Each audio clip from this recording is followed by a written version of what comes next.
You're paying $15,000 for Dad's retirement party, my brother said. I'd already funded Mom's surgery, my sister's wedding, and his house. I finally said no, so I sent them one spreadsheet. My brother looked at me, completely serious, and casually dropped a bombshell. You're paying for Dad's retirement party. $15,000. I swear my blood ran cold. It wasn't just about the money. It was the final, outrageous insult after years of being treated like the family ATM. We were sitting in a loud restaurant, and Tyler just laid it out. We already booked the venue, he said, like it was a done deal. Hannah just nodded along, scrolling on her phone, as if this was perfectly normal. I just stared, thinking, are you kidding me? I'd already shelled out for Mom's surgery, Hannah's wedding, Tyler's house down payment. And he just rolled his eyes. Yeah, but you make the most money, he scoffed. That's just how it works. Hannah chimed in, come on, Ethan. It's Dad's retirement. Open bar, DJ, the whole thing. Just pick up the bill, we'll handle the planning. That familiar, suffocating tightness hit me. The one I'd known since I was a kid whenever my name and help were in the same sentence. But this time, something snapped. No, I said. The word felt foreign, even to me. They both blinked. Tyler actually laughed. What do you mean no? You can't say no to this. He's our dad. I stood my ground. No, I repeated. I've poured hundreds of thousands into this family. I'm done. Tyler's face went crimson. So, you're just abandoning us? I pushed back my chair. I'm going back to work, I told them, my voice quiet but firm. If you want a $15,000 party, you two can figure it out. That night, my phone rang. Before I could even say hello, Dad's voice boomed down the line. After everything we did for you, we fed you, we clothed you, and now you're too good to celebrate your own father. I stood in my dark kitchen, my hand on the counter, staring at Lily's drawings on the fridge. And then I smiled. A real honest-to-goodness smile. Like what? I asked. The silence on the other end was thick and ugly. Then a click. He hung up. Just like that. The next morning, on the bus to work, I opened my banking app, scrolling back years. The numbers blurred. By the end of the week, I had an independent accountant on retainer, a thumb drive full of statements on his desk. A month later, a PDF landed in my family's inboxes. It was titled, Summary of Financial Support from Ethan, 2008 to 2025. And on page 3 in stark black letters, total given, $340,000. Total received, $0. When Dad read that line, he went completely silent. And that, right there, was the moment everything changed. Look, I'm Ethan, 38, senior software engineer, married, one kid. And that phone call, that party, that number? It wasn't the first time they treated me like the family ATM. It was just the first time I finally treated it like math instead of guilt. We grew up on the east side of Columbus. Small house, brown carpet, always smelled a little like fried onions. Money was always tight, but somehow there was always enough for Tyler or Hannah. Tyler was the golden child. Travel baseball, new cleats, weekend tournaments. Our little star, Mom would call him. Hannah was the baby, the only girl. Dance classes, sequin costumes, bouncy house parties. She should feel special, Mom would say, swiping a card. Me? I was the responsible one. That translated to, you'll be fine without it. When I was 15, I wanted to join a robotics club. Fee tools bus trip. Dad didn't even look up from the TV. Ask if you can work it off. You're good with computers. They didn't. So I bagged groceries, partly for my own stuff, partly because Mom would say, we're a little short this month, honey. By 17, I was the one reading the electric bill, negotiating payment plans, making a budget in Excel on our ancient desktop, so we wouldn't overdraft again. Then Tyler turned 17. Mom showed him a folder. This is your college fund, she beamed. We've been saving since you were born. I watched from the doorway. There was no folder for me. When I got into Ohio State, no one said congratulations. Dad just looked at my acceptance letter. We can't pay for that. You're smart. You'll get scholarships. You'll figure it out. So I did. $32,000 in student loans. 30 hours a week at the campus IT desk. Commuting from home because renting near campus is a waste of money. Meanwhile, Tyler's college? Paid for. He lived on campus, joined a fraternity, went on spring break. When I asked Mom about my fund, she looked offended. Ethan, you know we didn't have money back then. You're lucky you're so smart. Not everyone is. Hannah, barely finished high school, bounced between jobs. But Mom always had a spare $200 for her little girl's emergencies. After college, I got a junior developer job, started chipping away at loans. Bought a used Corolla with a dent. "Look at our boy," Dad said. "Mr. Big Shot programmer."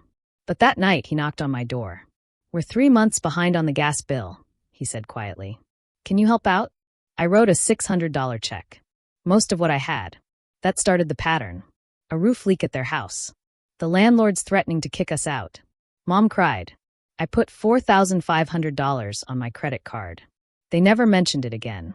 Tyler's car broke down. "You're the one with savings," Dad said. "Just lend him something. He's your brother." I co-signed a car loan. He missed payments. My credit took the hit. But I kept answering their calls, kept opening my wallet. Because that's just how it worked. I was the one who could handle it.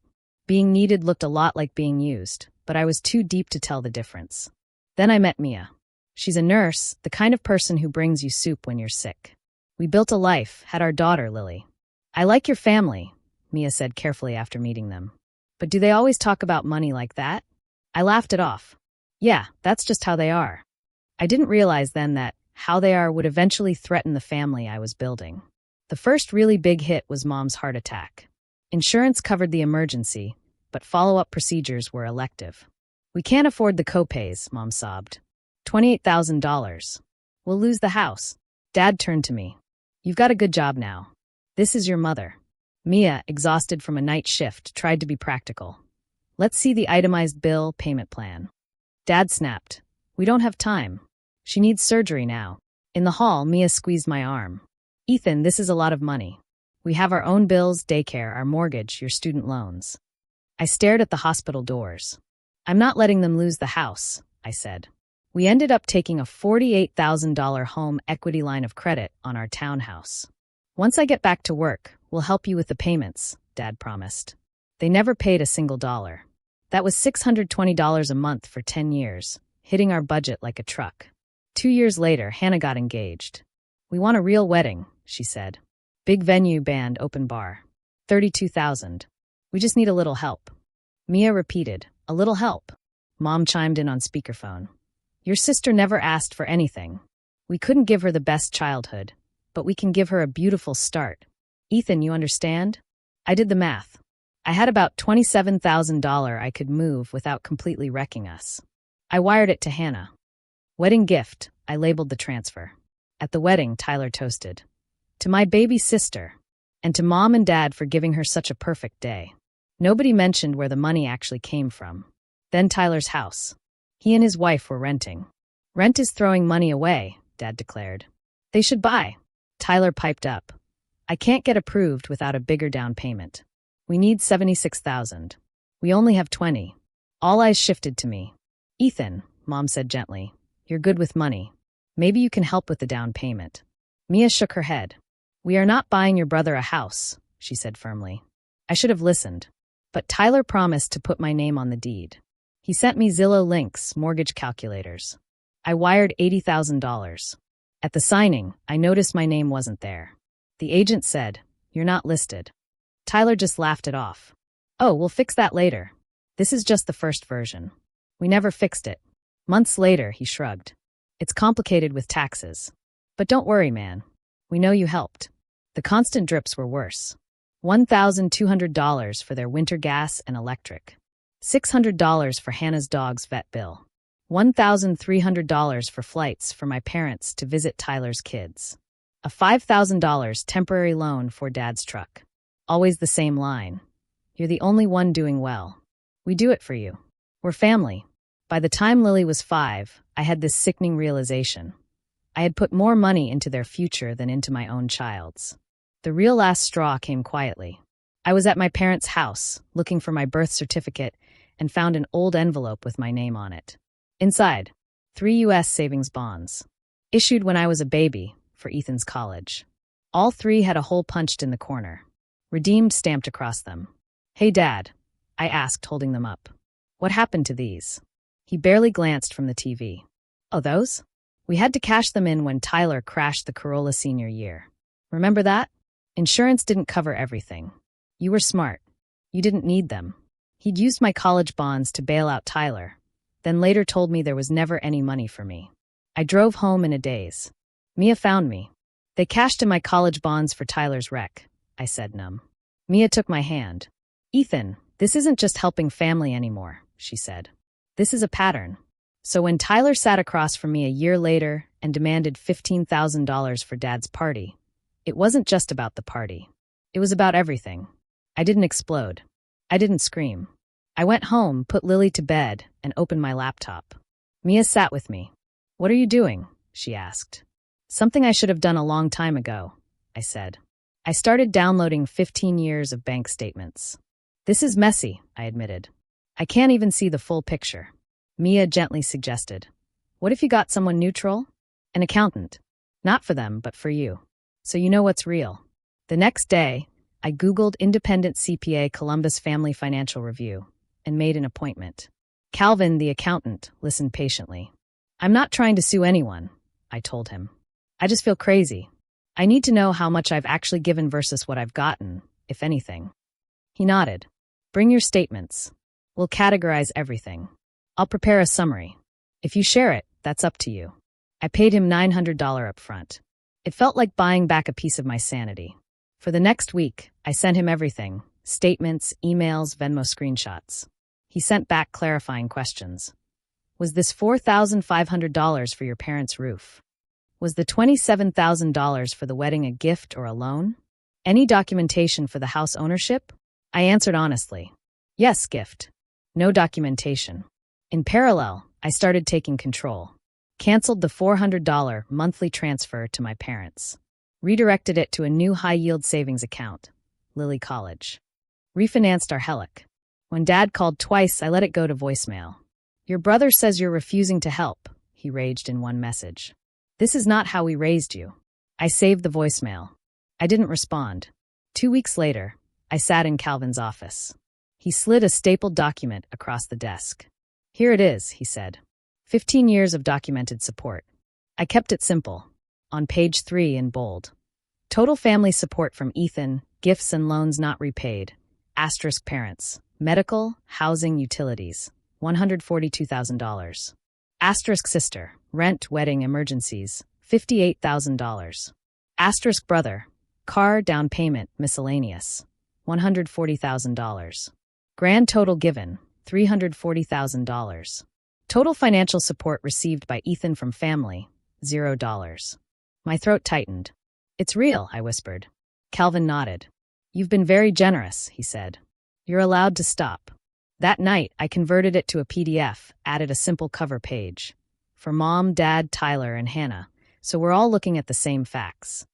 In the email, I wrote, I'm sharing this so we all have a clear understanding of my financial contributions. I am not asking for repayment. Going forward, I will not be able to fund additional large expenses, parties, down payments, etc. My priority is Mia and Lily. This is not punishment. It's a boundary. I attached the PDF, hovered over send for a moment, and clicked. There was no going back. But for the first time in my life, that boundary felt solid. Like a wall built out of numbers instead of guilt. The group chat exploded. Hannah, what is this? An invoice. Tyler. Dude, are you serious? Reports now. Mom. Ethan, this is very hurtful. Families don't keep score. 15 minutes later, Dad called. I put him on speaker for Mia. What is this document? He demanded. Your mother's crying. It's just a summary, I said. Of what I've paid. You're acting like we're charity, he snapped. We did everything for you. We fed you. We clothed you. Like what? I asked softly. Another long silence. I'm not asking you to pay me back, I continued. I just needed everyone to see the numbers. I can't pay for a $15,000 retirement party. I can't keep draining my savings pretending it's not happening. I have my own family now. So that's it, he growled. You're cutting us off? I'm saying no to new big expenses, I clarified. Medical emergencies? We can talk. But parties, down payments, bailing out bad decisions? No. He exhaled sharply. You've changed, he said. Your wife put you up to this. Mia shook her head, mouthing don't. I grew up, I said. That's all. He hung up without saying goodbye. The next few weeks were a storm of texts. Hannah sent long screeds about how I was ruining the vibe and making everyone walk on eggshells. You always made more, she wrote. You never struggled like we did. I stared at that for a long time, thinking about those redeemed bonds, my night shifts. I typed and deleted. Finally, I struggled.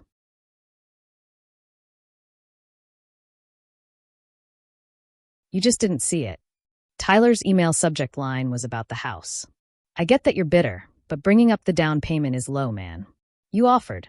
Nobody forced you. That money helped my kids have a yard. My response: I'm not asking for the money back or for the house. The summary isn't about blame. It's about clarity. I won't be paying for Dad's party. That's my decision. He didn't reply. Dad's retirement party? It got downsized. No country club. Just a backyard barbecue at Hannah's with a rented tent and a Bluetooth speaker. Rumor had it Tyler and Hannah fought bitterly over the extra costs. We were invited. Mia and I talked. I can go for an hour, I said. With Lily? No conversations about money. Mia squeezed my hand. Then that's what we'll do.